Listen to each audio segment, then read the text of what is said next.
საქართველოს პარალელურად ოლიგარქიული რეჟიმის წინააღმდეგ პროტესტი გრძელდება საზღვარგარეთ. Სხვადასხვა ქვეყანაში მცხოვრები ქართველი ემიგრანტები, რომლებიც არალეგიტიმური ხელისუფლების რეპრესიულ პოლიტიკას აპროტესტებენ და ახალი არჩევნების დანიშვნას ითხოვენ, აქციებს ყოველდღიურად მართავენ.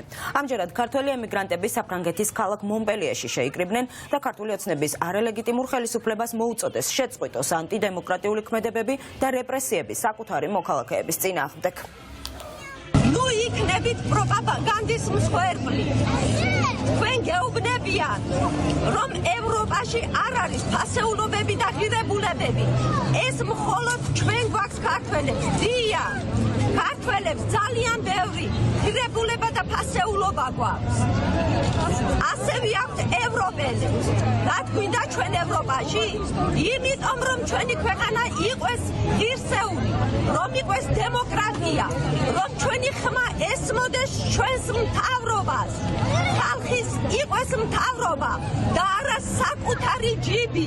ჩვენ შევიკრიბეთ იმისათვის, რომ თანადგომა გამოუცხადოთ საქართველოში მიმდინარე პროცესებში და ყველა იმ მოსახლეობას, ახალგაზრდობას, ინტელიგენციას, რომელიც ყოველგვარი მიუკერძოებლების გარეშე გამოდის და აჩვენებს თავის დამოკიდებულებას ყველაფერ იმ მიმდინარე მოვლენების მიმართ, რაც ხდება საქართველოში.